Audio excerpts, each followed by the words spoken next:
Primetime. Now from New York, Diane Sawyer. Good evening. If you have a diamond or plan to get one someday, this story is for you.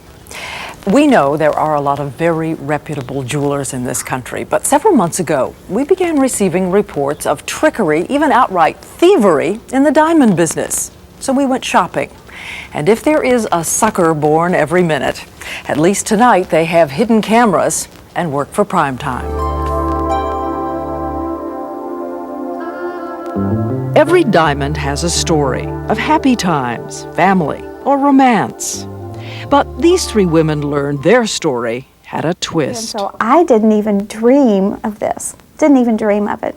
I was devastated. He said it's worth about $8. It doesn't seem very real that somebody could do this. To find out the kinds of things people do when the subject is diamonds, Primetime conducted a 3-month investigation. We gave our producer an enviable assignment. Take $25,000 and a hidden camera and go out and buy diamonds at the best price. We decided to begin where you might expect to find a bargain. 47th Street, New York's Diamond District.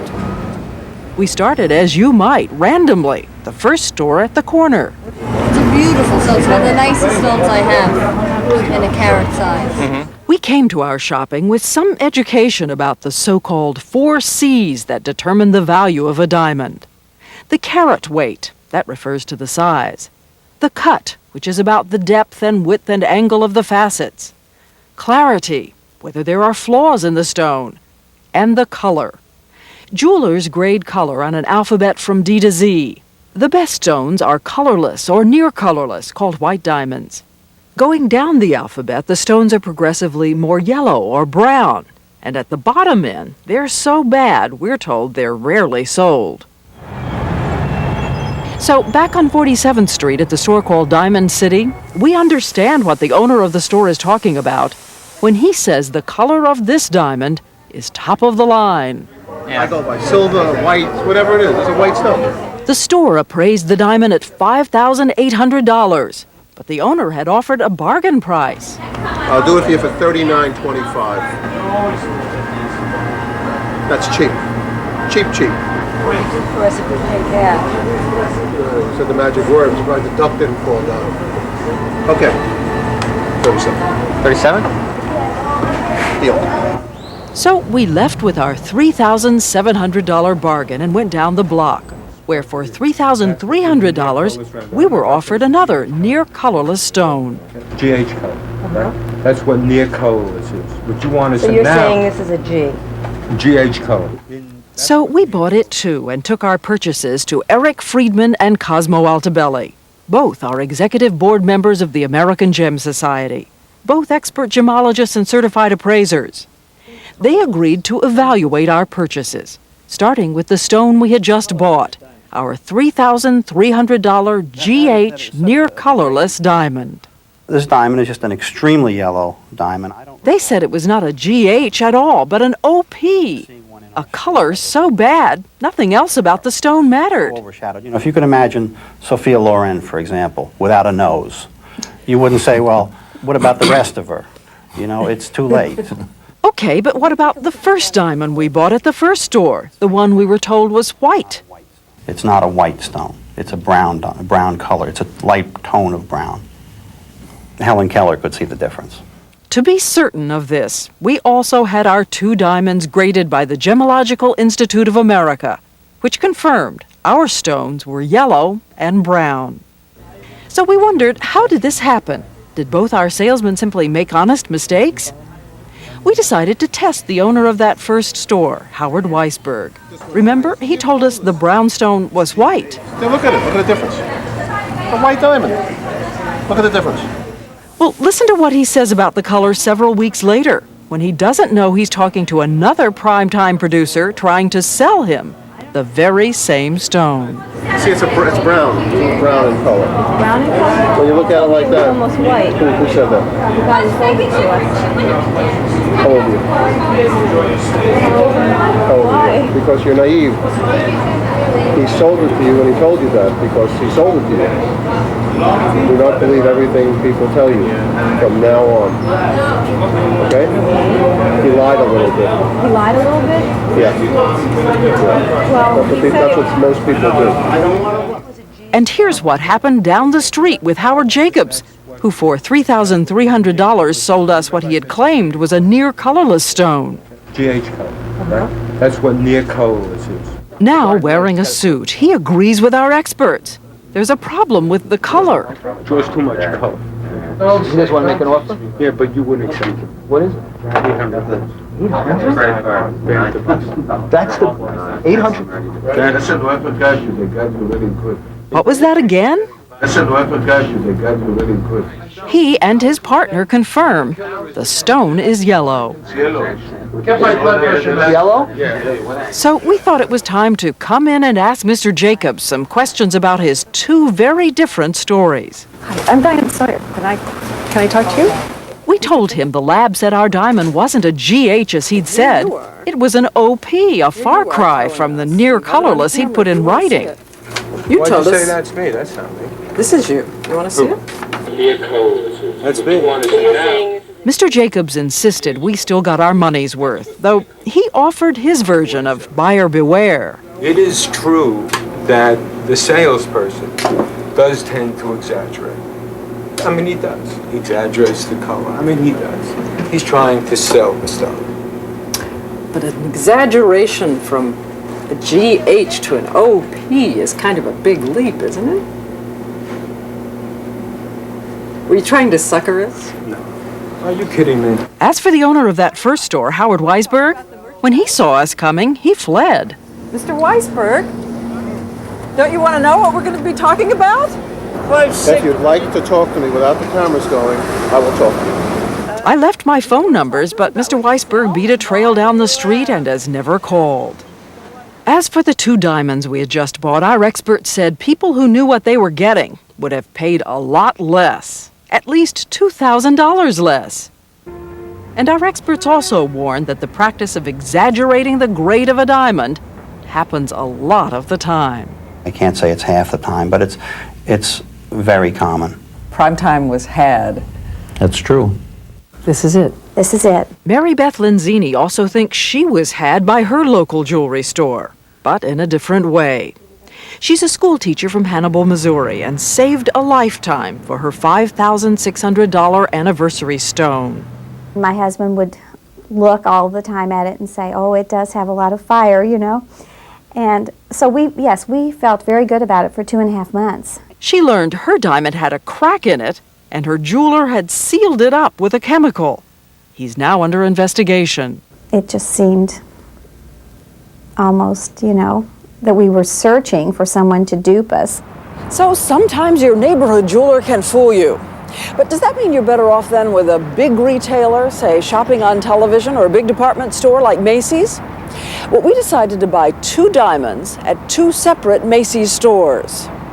On Long Island, we bought what we were told was another GH colored stone for $4,900, though our experts said that in fact that was one color grade too high, and the stone had more flaws than we were told. And here's what happened at another Macy's in Paramus, New Jersey. Well, you're talking to someone who has 15 years experience, so yes, I have a trained eye for it. We decided to ask this trained manager of the diamond department about the cut of the diamond.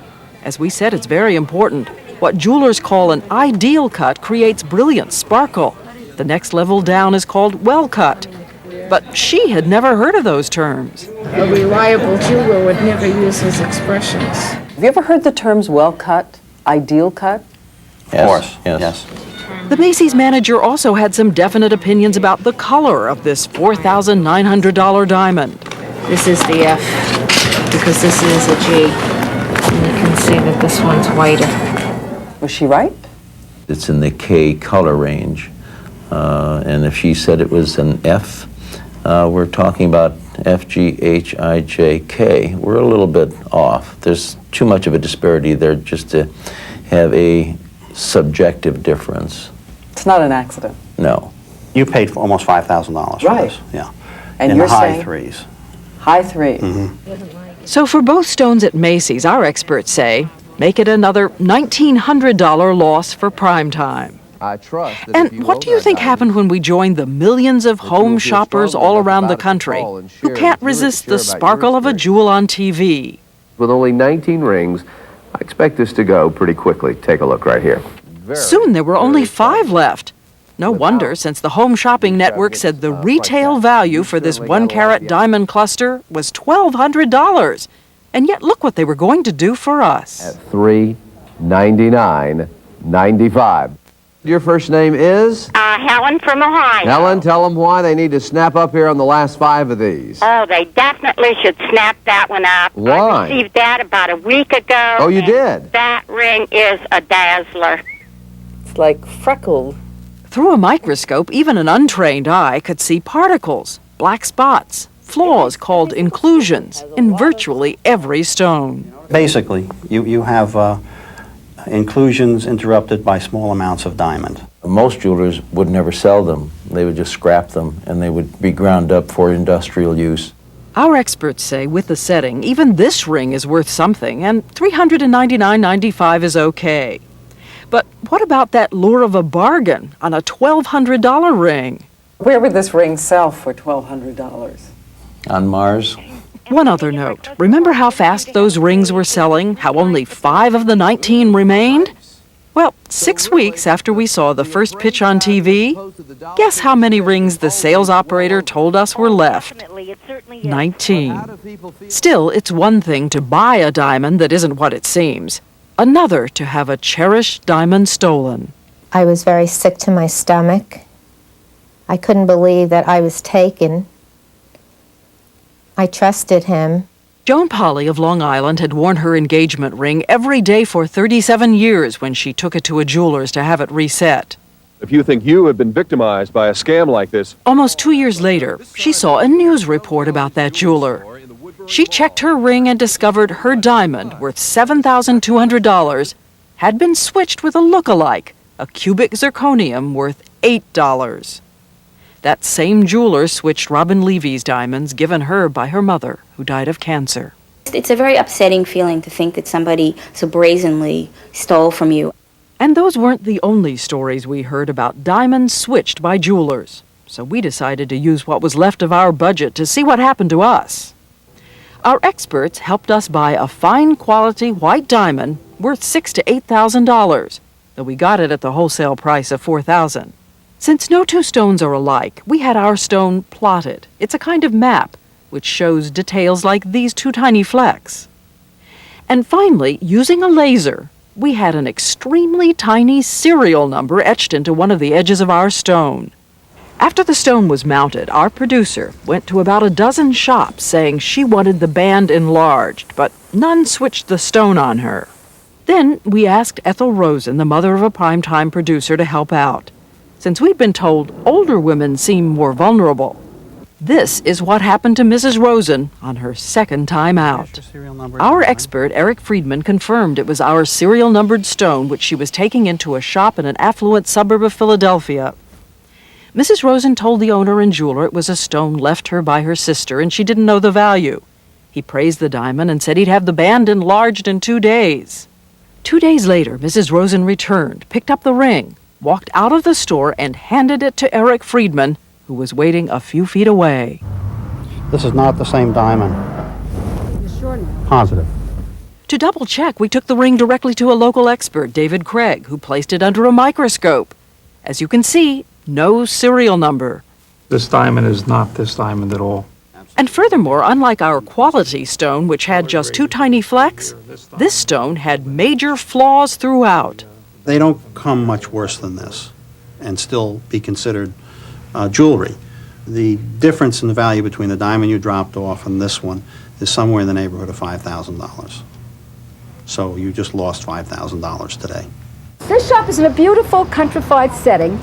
I mean, I'm sure the man is a respected member of the community.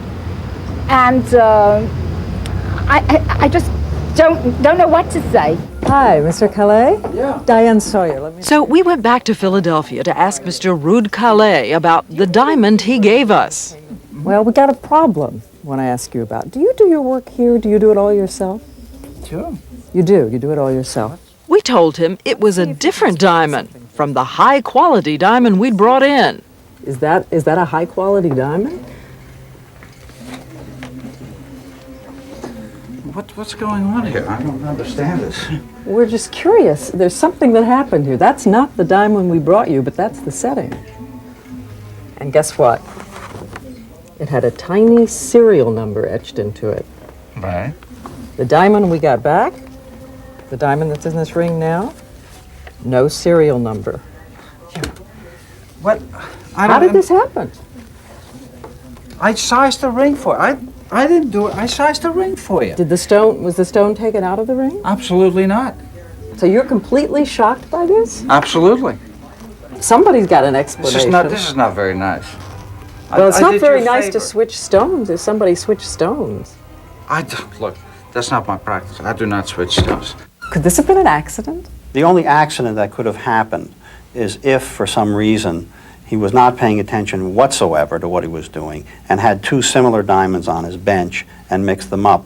But he said that he never took it out of the setting. It was always in his hands. So here we were at the end of our shopping spree. Primetime had bought 6 diamond rings for almost $22,000.